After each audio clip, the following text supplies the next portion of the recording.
from sinful acts. UNICEF urges federal government to end the use of children as soldiers. On the foreign scene, Ukraine expresses worry as major airlines suspend flights over rising cost of insurance. Good evening and welcome to News Round on Impact Africa Television, IATV. I am Bolabo, Famous School. Governor Seyi Makinde of Oyo State has approved the appointment of Lekan Balogun as the 42nd Olubadan of Ibadan land. The approval follows a recommendation by the Olubadan Council. Makinde wished the newly confirmed Olubadan a peaceful and eventful reign. The governor also approved the revocation of the amended Ibadan Chieftaincy Declaration, which regulates the selection to the Olubadan of Ibadan land chieftaincy stole. In another development, the chairman of the Oyo State All Progressives Congress, Isaac Omodewo, has urged party stakeholders to use the demise of the former Oyo State Governor, late Otumba Christopher Alawakala, to bury grievances in the party and embrace unity. Omodewo made the remark today at one of the tributes in honor of the late governor. Anu Akomolafe completes the report.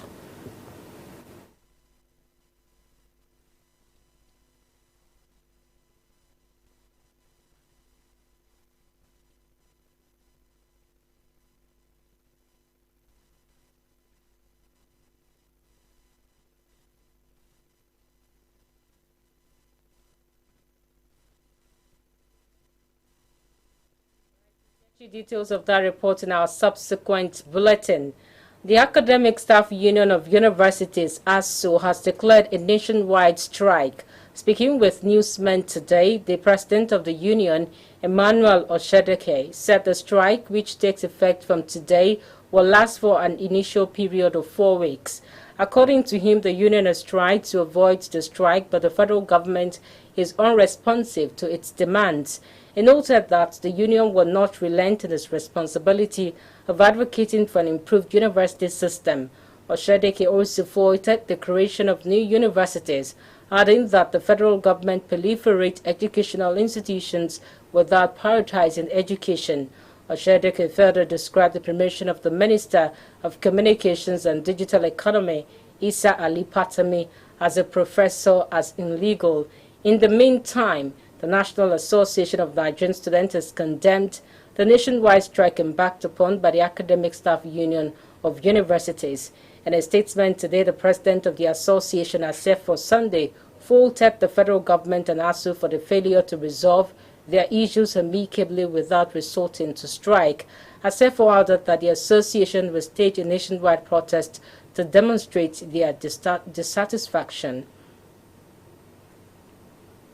Stakeholders have called for prompt and long-lasting solutions to put an end to incessant industrial actions in the country. This is coming as the Academic Staff Union of Universities, ASU, prepares for a possible strike owing to the failure of the federal government to fulfill its promises. Ayodele Fakeye completes the report.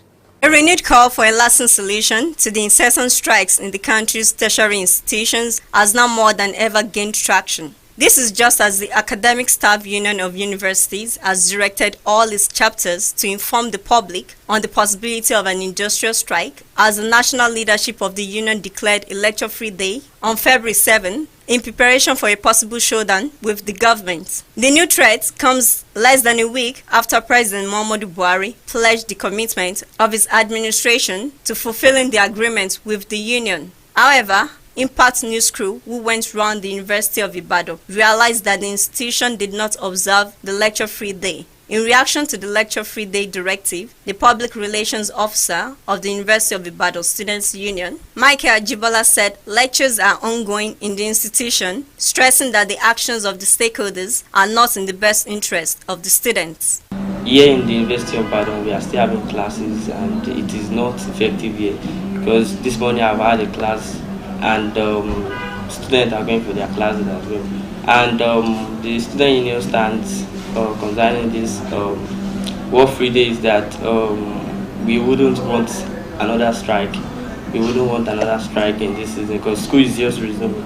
and starting the school with another strike is something that would not be good for the students. Also speaking, some concerned citizens, while observing the non-compliance of ASU's lecture-free day, decried the negative effects of incessant strikes on the students and the education sector. I'm so surprised to hear that there's strike going on in the campus or in Nigerian campuses. But the issue is this: people are busy doing their daily work, daily activities here and there. People are busy. Even most of the students are in their classes now, receiving lectures. Those that cannot attend the physical class, they are attending the virtual classes. So I don't think the work-free day is holding. It's not even holding. It's not that it's not even holding here on campus. Majority of them graduate, despite the fact that after graduation they will still have to seek for job. And job is not something to come by in Nigeria. They still have to hustle and hustle. I have experienced that thing back then when I was in the institution, almost 6 months. We were at home doing nothing. So they should always consider the future of them. The stakeholders nevertheless called for a concerted effort involving all the stakeholders in putting an end to the incessant strikes in the country's tertiary institutions. They should try and reach a permanent agreement with the federal government in such a way that they would have a way they would get their renomination without going on strike. They should always consider the life of those children at stake. But I've come to realize something about this Nigerian, all this ASU and NASU everything. Majority of them do have their children schooling in the federal government institution. They have their children elsewhere. Some are abroad. Always please go into dialogue with federal government. Anything they want them to do, let them just do it. And federal governments will also please and come to their aid and their rescue as well. ASU at this point in time, they should re-strategize. They have been doing this for long, going on strike on occasional cases, but it's not yielding any positive results. It's even affecting the students. It's just like two elephants fighting. It is the grass that will suffer, and the students are really paying for this. It has become pertinent for all parties to resolve their disputes to foster peace and restore the education sector to its past glory. Ayodele Fakeye, IATV News. Let's take you back to the earlier report we brought to you. The chairman of the Oyo State All Progressives Congress, Isaac Omodewa, has urged party stakeholders to use the demise of former Oyo State Governor, late Otumba Christopher Alawa Kala, to bury grievances in the party and embrace unity. Omodewa will make the remark today at a one-day tribute in honor of the late governor. Anwar Komalafe completes the report. Political associates, dignitaries, friends and families converged on Ibadan to express their views about the life and times of the late former governor Otumba Christopher Adebayo Alawa Kala at the Day of Tribute organized in honor of the deceased. The event brought together politicians regardless of their political affiliations. The retired Federal Permanent Secretary, National Institute of Policy and Strategic Studies, who is also the guest lecturer at the event, Professor Tunji Olaokpa, pointed out that Nigeria needs politicians who are motivated by the need to uplift the downtrodden and satisfy the desires of the masses. He described late Governor Akala as a man with a deep sense of generosity and a man who left his footprint in the sand of time. Otumba Akala, by concretizing whatever inspiration was behind this commendable grinding, to honor a person with a view to elevating it into a coalition of Oyo State political elite family, which already has been announced.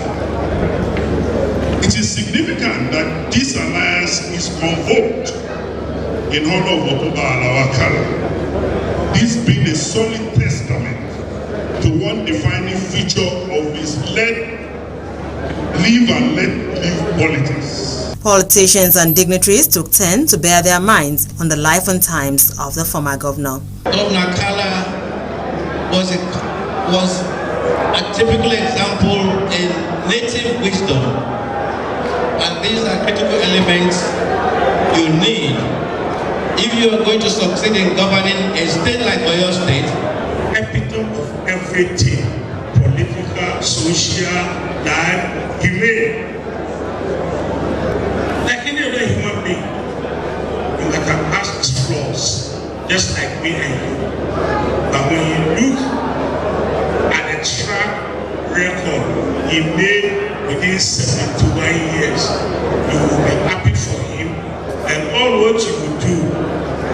a Saurian with a sin. His demise was a rude shock to the political class of Oyo State in particular and Nigeria in general. He was a political titan, a man of exceeding generosity and epitome of politics without bitterness. The APC chairman in Oyo State, Isaac Omodewu, said late Otumba Alawa Akala presented him with the APC constitution few days to his demise and appealed to APC members to use the demise of Akala to bury the grievances in the party. I'm now appealing to you, please, all the APC members, let's use the demise of our principal to bury all our differences. Late former Governor Alawa Akala, who rose from grass to grace, will be remembered for his contributions to the development of Oyo State and his generosity. Anu Akomolafe, IATV News. The Academic Staff Union of University ASU has declared a nationwide strike. Speaking with newsmen today, the president of the union, Emmanuel Oshodeke, said the strike, which takes effect from today, will last for an initial period of 4 weeks.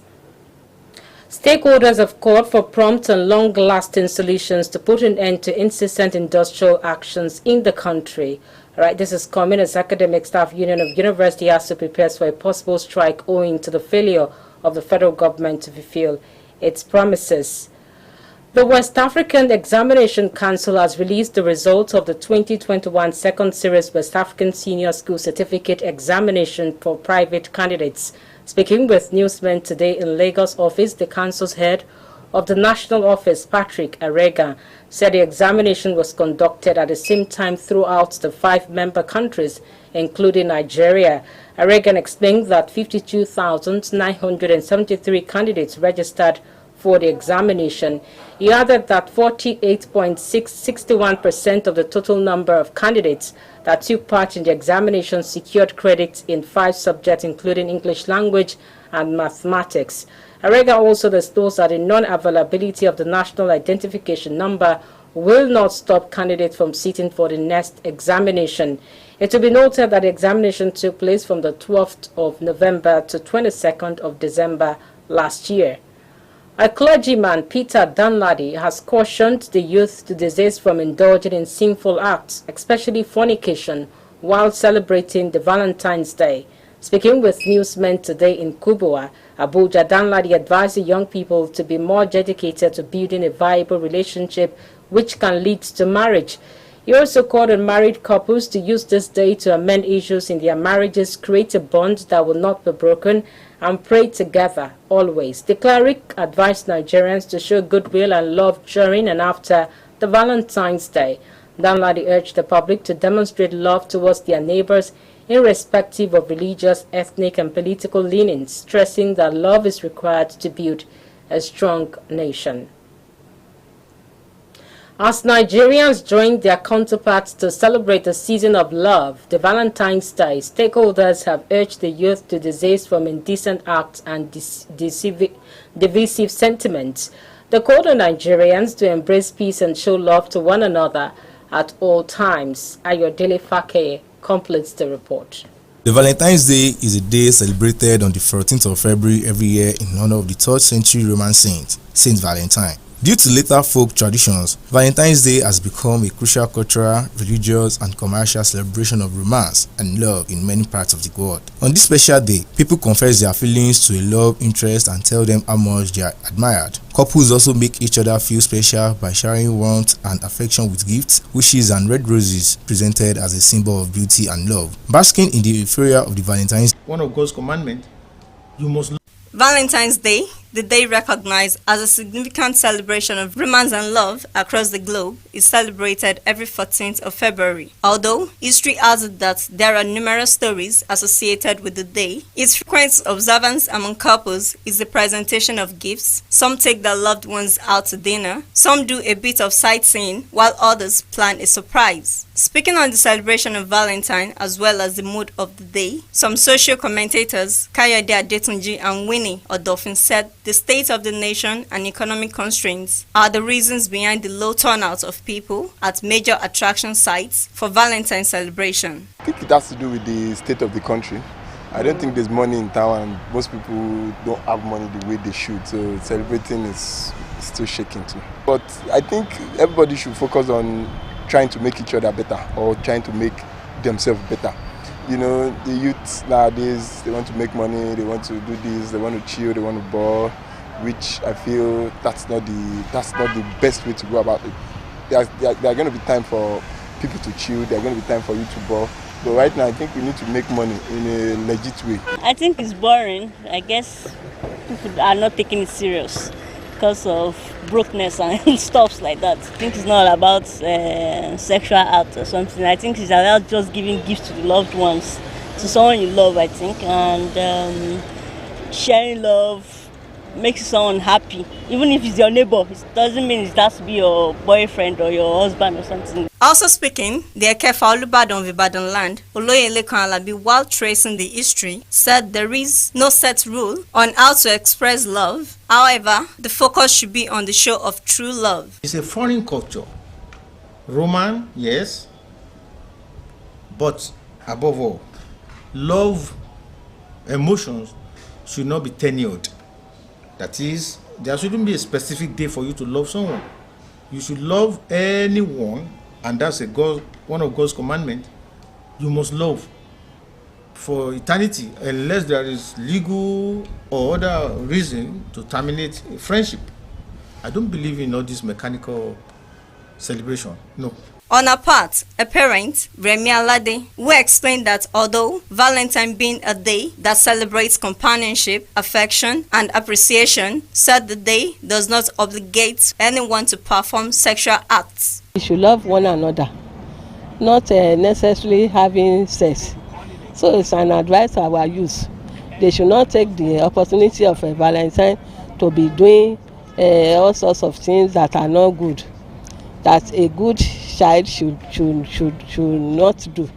Nevertheless, it doesn't matter your relationship status. Valentine's Day celebration can be shared and experienced among couples and loved ones. Ayodele Fakeye.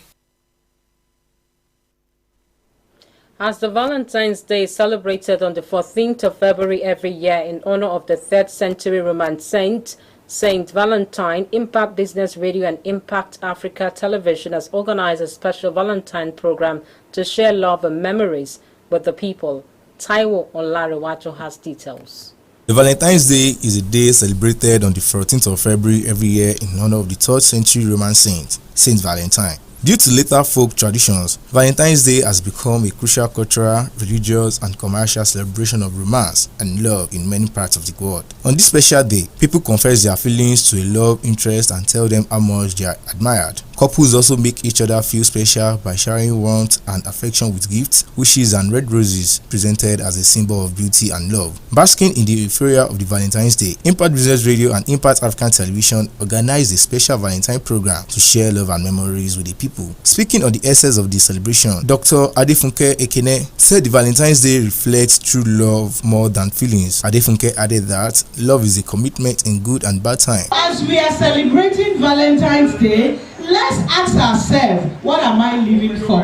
Do I really have true love either for my family, for those that are married, or for my job, or for my nation? What exactly am I living for? True love is when you can give of yourself for another person. Also, the chairman of the Oyo State Teaching Service Commission, Pastor Akinade Alamu, said Valentine is about love. Alamu added that love is the principal thing. He also decried the lack of love and trust among the people, which has amounted to the rising cases of insecurity and criminal activities. Alamu advised Nigerians to love one another and embrace peace to their nation to move forward. Being in life without loving, that is why we are having all these crises in this country. Love is lacking, and we have to go back. The government must love the citizens must love themselves. On his part, the head of operations of Impact Radio and Impact African Television, Mr. Hamilton Eyema, said the essence of the celebration is to bring family together to bring a form of bond. Eyema, who said the lack of love among the young people has pushed more than half of their population into indecent acts. He urged the youth to be patient and work hard and avoid bitter sentiments. The youth should always be patient, and they should also work hard. There's nothing like work hard, and once you work hard, even in the Bible, once you work hard, God will definitely bless you. So let them be patient, and definitely they will make it. Let them not go through all those midst of let them just work hard, go to school, and encourage them that one day they will be lifted. And special thanks to our sponsor, Street Estate Property. Somebody wants a plot of land, Brent, and has 5 or 10, so they are wonderful people. So I believe that next year will be great and better than this. Others who spoke at the event expressed their love and gratitude to the planners of the event, even as they described it as a commendable one. People who want to celebrate Valentine's Day indeed should celebrate love in its truest form, in its purest form. And love in its purest form actually comes from God. God is the source, God is the root of all love. The Bible even says God is love. So if you want to know true love, then people need to come and know God. I love IBR for something. They are business oriented. I really love the fact and the idea that he brought. I keyed into it and I said, okay, let's give it a try. Today I see it, and I'm sure we're going to do a lot more of this kind of partnership in the near future. It has been a very good experience so far actually, and we are actually impressed with every of their partnership. It's just about loving one another, not only spouse alone. I would say it's a nice thing. Well, there's no advice I may tell them now. The concept in their minds is already that Valentine is for lovers. But it would be nice for them to know that it's a time to show love to everybody, regardless of that person being your girlfriend, your wife, or your husband. So it goes beyond that. Highlight of the event was award presentation, dance, raffle draw when people won gifts, and the plot of land. Taiwo Olanrewaju, IETV News.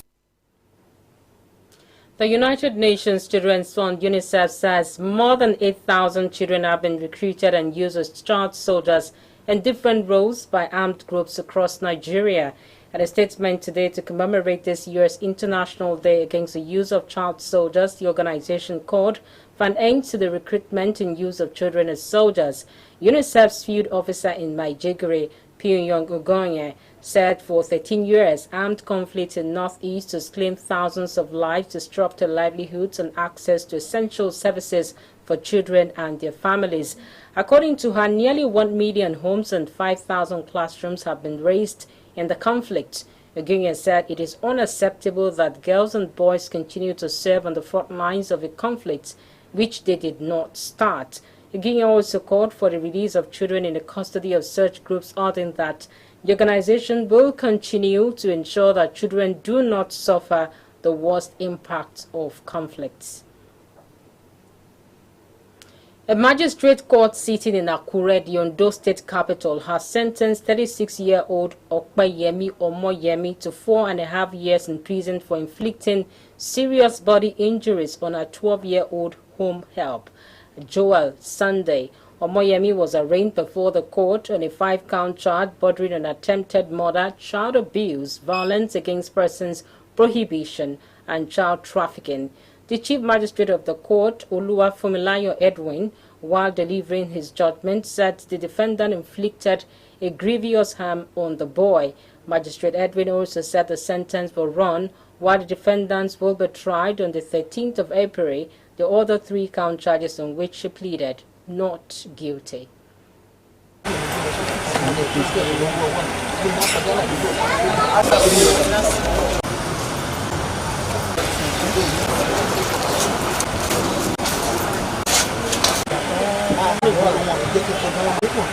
The defendant, in person of Mrs. Omoyemi Okpeyemi, has been sentenced to 3.5 years on the first count, which is grievous harm that she inflicted on Joel Sunday in the viral video that we have seen before today.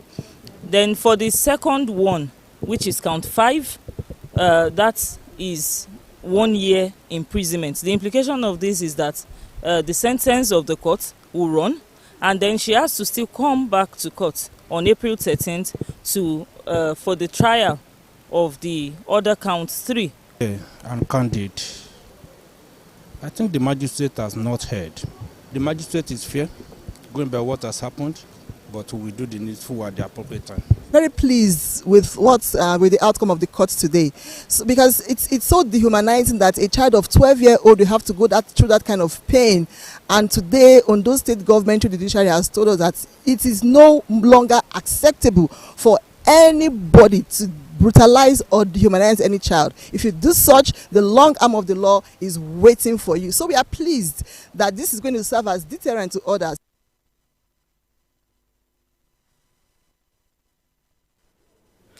The National Drug Law Enforcement Agency, NDLEA, has declared the suspended Deputy Commissioner of Police, Abba Kyari, wanted for aiding and abetting drug pushing. The agency made this known today at a press briefing in Abuja by its spokesperson, Femi Babafemi. The declaration is coming few months after the former Police Intelligence Unit commander was indicted in an internet fraud case by the court in the United States. The court had declared Kyari wanted over the allegations of complicity in the 1.1 million bribe fraud perpetrated by Ramon Abbas, known as Hush Puppy. However, in a statement today, Babafemi revealed that Kyari is a member of a drug cartel that operates the Brazil-Ethiopia-Nigeria illicit drug pipeline. He also added that Kyari has refused to cooperate, hence the reason for the declaration. In the meantime, the Human Rights Writers Association of Nigeria, URIWA, has commended the National Drug Law Enforcement Agency for declaring Abba Kyari wanted over alleged links to drug trafficking. Speaking with newsmen today in Abuja, the national coordinator of the group, Emmanuel Nwabiko, praised the agency for placing devotion above personal interest and sentiment. Nwabiko also called on the Inspector General of Police, Baba Usman, to stop shooting Kyari and arrest him. He urged the Police Service Commission to immediately dismiss Kyari from the engagement of the Nigeria Police Service. We'll go on a break now. News Round returns shortly. Do stay with us.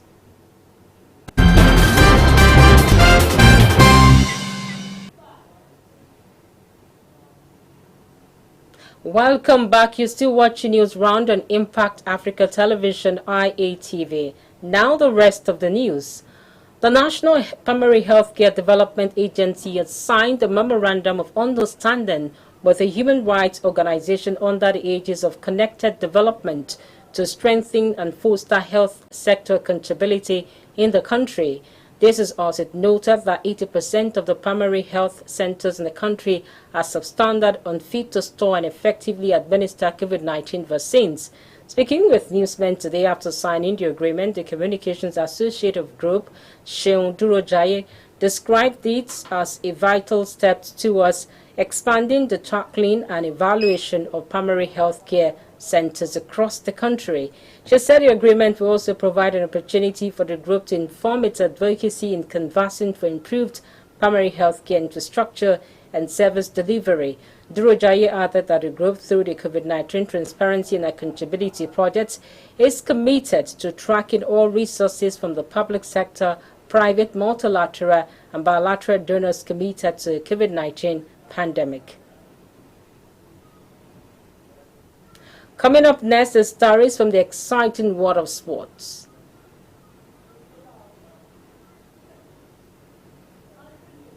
All right, to bring you details of the sporting news in our subsequent bulletin. On the foreign scene, Ukraine has announced plans to keep its airspace open for the first major airline suspended flight to the capital, Kyiv. This is coming as tensions over Russia's military build-up on Ukraine's border intensify despite diplomatic efforts to ease the situation. Ukraine said it is ready to assume financial obligations for flight safety in the country's airspace. In a statement today, Ukraine's deputy head of the office to the president, Kirill Moyeshenko, expressed worry that other airlines could follow because of the rising insurance costs. Kirill ordered that the nation is willing to underwrite some of the costs. To end the news, another look at the major items. Makinde approves the appointment of Lekan Balogun as the 42nd Olubadan of Ibadan land. ASU commences strike as National Association of Nigerian Students vowed to stage nationwide protests. We told you as Nigerians celebrate Valentine's Day, clergyman orders caution youth to desist from sinful acts. UNICEF urges federal government to end the use of children as soldiers. On the foreign scene, Ukraine expresses worry as major airlines suspend flights over rising cost of insurance. Many thanks for watching. I am Bolabo, Famous School. Good night.